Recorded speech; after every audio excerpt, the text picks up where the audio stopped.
John Gallianos est le maître incontesté du polygraphe au pays. Au cours de sa carrière, il a joué un rôle primordial dans plusieurs affaires policières qui ont fait les manchettes.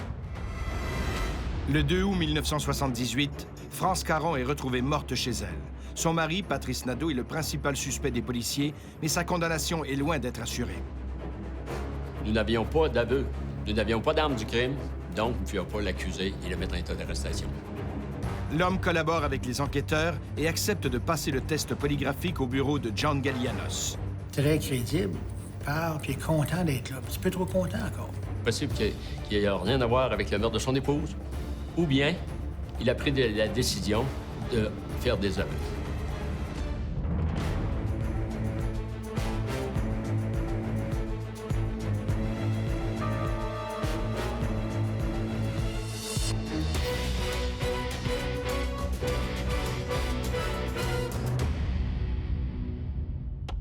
À la fin des années 70, John Gallianos est polygraphiste depuis à peine 2 ans lorsqu'il reçoit un appel de la police de Québec.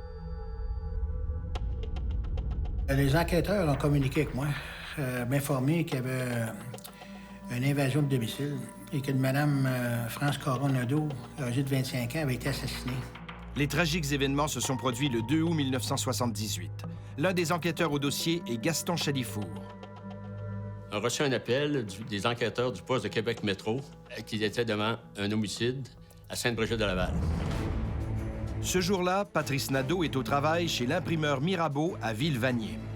Pendant la pause, l'homme dans la vingtaine planifie des vacances à la mer avec un collègue. Lors du break du café, il a dit « Tiens, je vais appeler France. Je vais lui demander ce qu'elle pense, si elle peut se libérer à ce moment-là. » Quand il appelle chez lui, ce n'est pas son épouse qui lui répond, mais son fils David, âgé de 3 ans. Au bout du fil, le bambin répète des mots inquiétants. Il a dit Maman morte.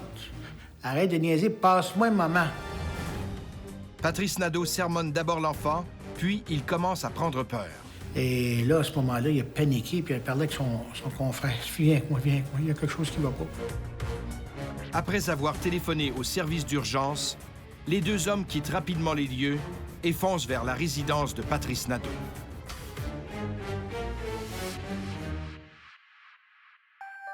Un policier arrive sur place en premier. Il est accueilli par le fils du couple qui tient dans ses bras sa jeune sœur de 7 mois.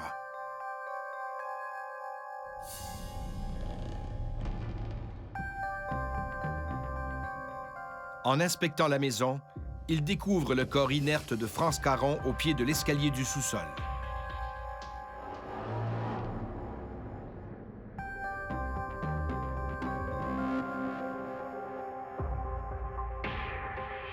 Le corps a été transporté à la morgue provinciale du Québec, où le pathologiste, le docteur Richard Gauthier, pratiquait une autopsie. Il en est venu à la conclusion que la victime avait reçu 2 coups de couteau mortels, un au foie et l'autre au poumon. Les policiers remarquent quelque chose de suspect. Un coffre-fort semble avoir été déplacé. Ils viennent peut-être de découvrir le mobile du crime. Il y avait un coffre-fort d'une forme plutôt carrée, mesurant environ comme hauteur 70 cm. Il ne semblait pas être éventré. Pour nous, devant cette présence-là, on a opté pour une thèse d'une tentative de vol par effraction d'un coffre-fort. Malgré les signes d'un cambriolage, les policiers ne trouvent aucune trace d'entrée par effraction. Plusieurs autres éléments ne cadrent pas avec le scénario d'une invasion de domicile. Les gens n'étaient pas connus comme étant des trafiquants de drogue ou des gens qui vivaient dans l'opulence ou des choses comme ça. En plus, il y avait un véhicule de stationné dans la cour. Fait que ça indique qu'il y a peut-être plus qu'une personne à l'intérieur. Ce même avant-midi, Patrice Nadeau est conduit au bureau de la Sûreté du Québec pour répondre aux questions des policiers. Il collabore pleinement, leur donnant sa version des faits. Patrice Nadeau nous explique que ce matin-là, il a quitté le domicile vers 7h30 pour se rendre à son travail, qui est situé environ à 30 km. Cela signifie que le crime a été commis entre 7h30 et 9h30, heure à laquelle Nadeau avait téléphoné à sa femme. Les enquêteurs sont perplexes. À 8h30 le matin, les éléments négatifs de la société, ils dorment à cette heure-là. Parce que ces gens-là œuvrent surtout le soir. Fait qu'à 8h30 le matin, ils dorment, ils se lèvent vers le midi à 1h, puis là, ils commencent à faire leur tournée. L'enquêteur Gaston Chalifour interroge ensuite Patrice Nadeau sur le coffre-fort déplacé. Ce dernier prétend qu'il contient une précieuse collection de timbres d'une valeur de 100 000 $. Il devenait important à ce moment-là de faire évaluer le coffre-fort. Alors, deux de mes enquêteurs sont rendus rencontrer des spécialistes dans le domaine. Et après une expertise très poussée, ceux-ci sont arrivés à la conclusion que la valeur du coffre-fort était établie à 1 273 $. Si des gens qui font un home invasion vont à un endroit parce qu'ils savent qu'il y a un coffre-fort avec des valeurs dedans, ils vont s'arranger pour qu'il y ait quelqu'un qui va rouvrir le coffre-fort parce qu'on ne peut pas se promener avec un camion de déménagement pour promener un objet de plusieurs centaines de livres. Les policiers doutent de plus en plus de l'honnêteté de Patrice Nadeau.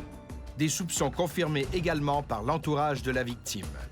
Il y avait des formations de la famille, qu'il y avait des chicanes entre les deux, puis qu'elle avait songé de le quitter. Tous deux étaient âgés environ de 25 ans. Ils étaient mariés depuis environ 6 ans. L'épouse voulait se rapprocher de ses parents, voulait vendre la maison, ce que Patrice n'endossait pas du tout. Patrice avait des dettes également, des prêts personnels. Il y avait encore une hypothèque sur la maison. Alors, c'était souvent un sujet de dispute entre les deux.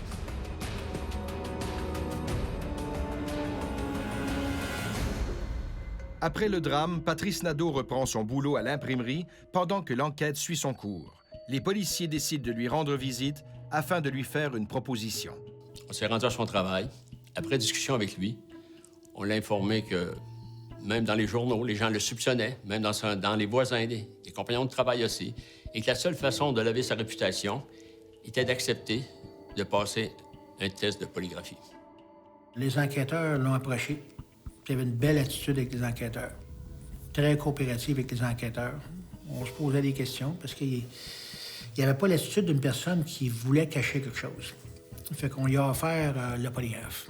Nadeau accepte de passer le test du polygraphe, laissant croire aux policiers qu'ils se sont peut-être trompés sur son compte. Toutefois, dans l'entourage du couple, quelqu'un d'autre éveille les soupçons des enquêteurs.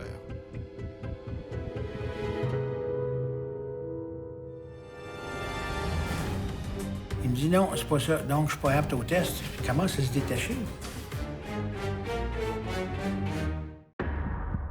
Le corps de France Caron, 25 ans, est retrouvé chez elle au bas de l'escalier du sous-sol. Un coffre-fort déplacé laisse croire qu'un voleur se serait introduit dans la résidence, mais les enquêteurs doutent que ce soit réellement le mobile du meurtre. Tandis qu'on interroge le mari de la victime, un autre suspect fait surface. Il y avait des éléments qui tentaient à démontrer que l'ancien chambreur qui était là, qui était un individu criminalisé, pourrait être impliqué dans ça. L'ancien locataire du couple sait bien que les policiers le cibleront tôt ou tard à cause de son passé criminel. Il est prêt à passer le test du polygraphe pour prouver son innocence. Il n'a pas fait ni une ni deux. Il a pris le téléphone, il a appelé la police, il a dit « Écoutez, c'est moi l'ancien chambreur, je n'étais pas là, moi, j'ai rien à voir là-dedans, puis je suis prêt à passer le polygraphe n'importe quand. Dites-moi où, quand je vais être là. » On a proposé de le passer au polygraphe, mais les enquêteurs, ce qu'ils ont décidé de faire, avec raison, ils ont vérifié l'alibi. C'était un alibi blindé. Autrement dit, c'était réellement là. Il était réellement ailleurs, il n'aurait pas pu faire ça. Donc, on l'a remercié pour sa coopération, parce que ça l'a effectivement sauvé bien du temps. Ce suspect écarté, les enquêteurs se concentrent désormais sur le conjoint de France Caron. Pour écarter tout soupçon, il doit passer un test polygraphique avec John Gallianos. Tous nos soupçons nous conduisaient vers Patrice Nadeau. Nous n'avions pas d'aveu de Patrice, nous n'avions pas d'arme du crime, donc nous ne pouvions pas l'accuser et le mettre en état d'arrestation. Lors de son transport vers Montréal pour y subir son test polygraphique, l'attitude particulièrement calme de Patrice Nadeau laisse croire aux enquêteurs qu'il n'a rien à se reprocher et qu'ils suivent peut-être une mauvaise piste. Patrice Nadeau nous semblait très détendu, rendu vers Drummondville. Lui avons offert s'il voulait prendre un repas, ce qu'il a accepté. Après avoir pris un repas, nous avons continué la route vers Montréal. Mon collègue et moi, nous avons jeté un coup d'œil dans le rétroviseur pour s'apercevoir que notre suspect à l'arrière somnolait. Alors, ça nous a dérangé un petit peu. On s'est dit peut-être qu'on perd notre temps. Patrice Nadeau arrive confiant au bureau de John Gallianos. Tout comme les policiers, le polygraphiste est étonné de son aplomb. Très crédible. Il parle, puis il est content d'être là. Un petit peu trop content encore. Il veut passer le test pour démontrer qu'il n'y a rien à faire au meurtre de France Caron Nadeau. Comme toujours, John Gallianos débute par des questions sur la condition physique du sujet et immédiatement il remarque quelque chose d'étrange. C'est un jeune homme de 25-26 ans, mince, qui semblait en très bonne forme physique. Et lorsque je lui demandais des questions sur sa santé, je trouvais des bobos. Au fil de l'interrogatoire, Patrice Nadeau avoue que le cœur lui débat. Il croit avoir des problèmes cardiaques. Puis il y a quelques personnes qui me disent ça. Le cœur me fait bing, bang, boom. Ta mère est-tu au courant? Non. Ton frère est-tu au courant? Non. Pourquoi pas? Mais non, ça va tuer ma mère, si elle pense ça, que j'ai eu des problèmes cardiaques. OK, comment il s'appelle ton médecin? John, j'ai pas confiance à ça, le médecin. Qui est au courant? Ben, France qui est au courant. Oui, France est décédée. À part d'elle, y a-t-il quelqu'un d'autre qui peut dire que c'est vrai, ça? Non. Ce que j'interprétais, c'est en train de me dire, je suis pas capable de dire, moi, que je veux pas prendre le test. Mais j'aimerais ça que toi, comme expert, tu me dises que je suis pas un bon candidat pour le test. Donc, va-t'en chez vous. Croyant faire face à quelqu'un qui veut cacher de l'information, John Gallianos procède à un test de vérification. Le test est simple. Patrice Nadeau pige une carte et John Gallianos tente d'en deviner le numéro en se fiant uniquement au polygraphe. S'il ne trouve pas la bonne réponse, cela signifie que le sujet ne sera pas apte à subir un interrogatoire en bonne et due forme. Ce qu'il me dit, c'est que quand j'ai dit c'était bel et bien ajustable à l'appareil, la carte choisie, c'est la carte selon le graphique. C'est la carte numéro, on va dire 6. Il me dit non, c'est pas ça. Donc, je suis pas apte au test. Il commence à se détacher. Je me souviens comme c'était hier.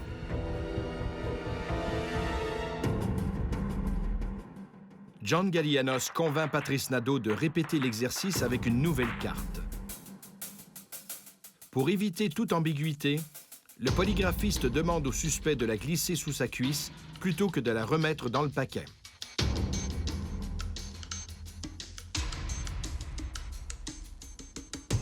Donc, on fait le test de nouveau.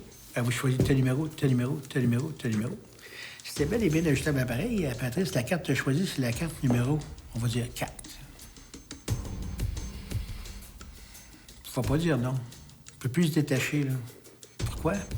Parce qu'il sait que j'ai le graphique, il sait que la carte est en dessous de sa cuisse. Bon, montre-moi donc ta carte. Ah bon, c'est bien ça.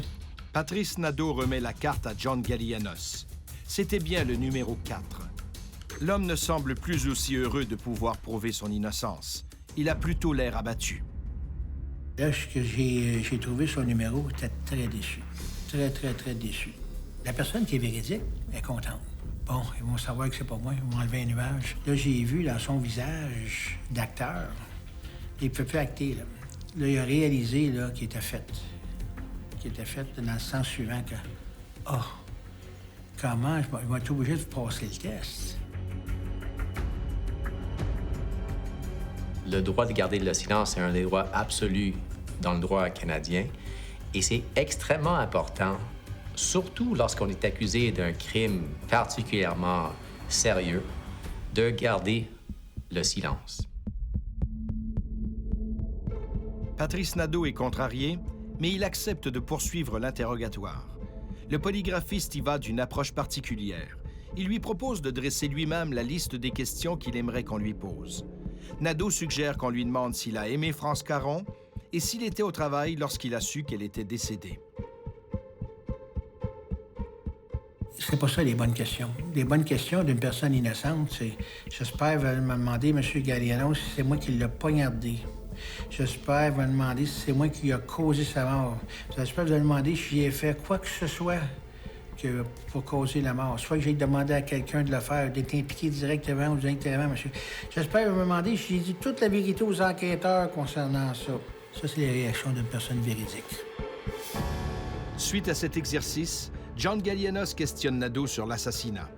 Il observe beaucoup d'activités sur le polygraphe qui calculent les variations du rythme cardiaque, de la pression, de la sudation et de la respiration du suspect. Et je voyais des réactions spécifiques et constantes aux questions pertinentes posées lors des preuves. Questions telles que « Avez-vous personnellement causé la mort de France Caron-Nadeau? Êtes-vous la personne qui a poignardé France Caron-Nadeau? » Mais vous maintenant raconter toute la vérité concernant les circonstances de la mort de France Caron-Nadeau. Des réactions, c'est pas tout. Après l'interrogatoire, John Gallianos n'a plus aucun doute. Il informe Patrice Nadeau qu'il a échoué le test du polygraphe. C'est drôle à dire, mais plus grave que le crime, plus facile la confession.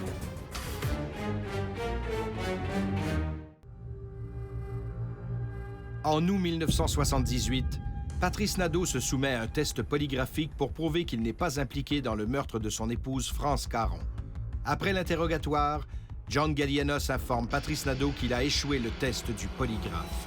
Patrice Nadeau confirme aux policiers avoir tué France Caron après une dispute au sujet de la vente de leur maison. Mais il plaide la légitime défense.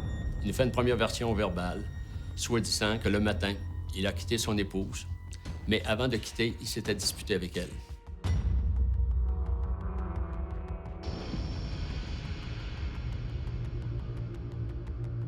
Il dit même de l'avoir giflé. Et à un moment donné, en se rendant au sous-sol, en se retournant, il a vu son épouse, à un moment donné, s'approcher vers lui avec un couteau dans les mains. En voulant éviter le coup de couteau, il a frappé sa femme à la hauteur de la poitrine. Interrogé sur le deuxième coup de couteau, il ne peut nous l'expliquer. Lorsqu'il y a aveu délictuel, à ce moment-là, on va assister à quelques manifestations particulières. C'est vrai que je l'ai fait, c'est vrai que c'est moi qui l'ai tué, mais c'est un accident. J'ai pas voulu la tuer. Le couteau est arrivé comme par hasard. Elle s'est défendue. Et à l'entendre, on a comme l'impression que c'est elle, la victime, qui se serait poignardée à la limite, là, hein, en poussant un peu. Et cette rationalisation cherche finalement à s'excuser pour le geste qu'il a commis. Hein. Ça permet aussi d'échapper à la culpabilité inhérente, là, à un délit semblable. La confession de Patrice Nadeau concorde mal avec plusieurs éléments de l'enquête. Sa description des événements laisse davantage croire à un meurtre maquillé qu'à de la légitime défense. Ça ne tente pas d'aller en prison pour ça.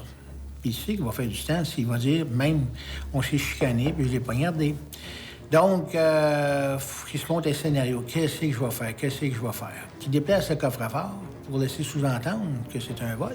Quelqu'un qui est venu voler, qui a mal tourné. Certains types de délits sont commis par ce qu'on appelle des délinquants accidentels. Mais quand on les met en face de la violence utilisée, du processus post-délictuel, pour la plupart, ils en arrivent à avouer que ce processus-là a déjà mûri dans leur esprit. Alors, on croit à un processus magique, juste se débarrasser du corps, on élimine les traces, on chasse les empreintes. Mais parce que le délit commis est tellement étranger à leur valeur, ce genre d'individus deviennent très maladroits dans l'exécution post-délictuelle. Il y a des failles dans leur élaboration et c'est ce qui va les emmener à leur perdition. Pour éviter de répondre de son crime, l'homme était prêt à tout, même d'impliquer son jeune garçon de 3 ans dans le scénario sordide servant à le disculper. Il se rend à son travail où il y a plusieurs personnes à l'endroit, puis il joue le rôle. Puis assez que les gens le croyaient. Il discute avec son chum, trouve une raison pour appeler chez eux, parce qu'il sait quand même que son garçon est là.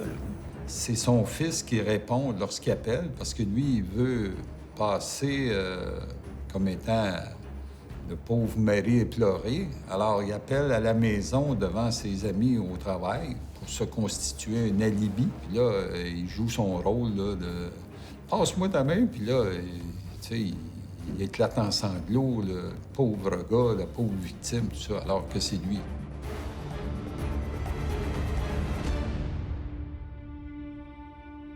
Les enquêteurs convainquent Patrice Nadeau de leur révéler l'endroit où il a caché le couteau. Il les guide vers un petit bois près de son travail. Après avoir marché ici et là, c'est lui-même, Patrice Nadeau, qui a fait la découverte du couteau en question, qui est un couteau de chasse, dont la lame avait environ 5 pouces de long. Ce couteau-là a été présenté lors de l'enquête du coroner, de l'enquête préliminaire, et plus particulièrement au procès aux assises criminelles devant un jury. Toutefois, au tribunal, la défense remet en question l'admissibilité de certaines confessions obtenues par John Gallianos. Ce dernier aurait laissé entendre à l'accusé qu'en avouant, il permettrait à la société d'économiser beaucoup d'argent. Les enquêteurs sont évidemment formés pour soutirer une déclaration incriminante. Et ils ont le droit d'utiliser plusieurs méthodes pour le faire, que ce soit un sentiment de culpabilité de l'accusé. Ils peuvent mentir carrément. Ils font croire à l'accusé qu'ils ont déjà toute la preuve nécessaire pour le trouver coupable et qu'en fin de compte, c'est tout à fait faux. Et ce sont toutes des techniques qui sont acceptées et acceptables par la Cour pour soutirer une déclaration incriminante. Une déclaration, pour qu'elle soit admissible en première cour, il faut que tu l'obtiennes sans promesse ni menace. Autrement dit, pas de coup de pied, pas de crème en glace. La Cour confirme que l'interrogatoire de John Gallianos respectait la loi. Pour le meurtre de son épouse, Nadeau est condamné à perpétuité sans possibilité de libération conditionnelle avant 15 ans. Le polygraphe, dans cette enquête-là, a été d'une très grande utilité. Comme on dit dans le métier, il a fait déboucher l'enquête à ce moment-là. C'est drôle à dire, mais plus grave qu'est le crime, plus facile la confession. L'assassin Patrice Nadeau ne sortira jamais de prison. Il connaîtra la même fin tragique que son épouse. Il mourra poignardé par un co-détenu. Ils disent qu'il vit par l'épée, meurt par l'épée. C'est pas trop vrai. C'est pas trop vrai. Mais dans ces circonstances-là, oui. C'est malheureux pour sa famille. J'ai de la peine pour... parce qu'il y a sûrement... Il y avait 25, 26, 27 ans. Sûrement j'ai de la peine, moi, pour sa mère qui l'a mis au monde, son père qui l'a élevé. S'il y a des frères et des sœurs, je l'ignore. Mais dans tout ça, également, j'ai de la peine pour la famille de France Caron Nadeau.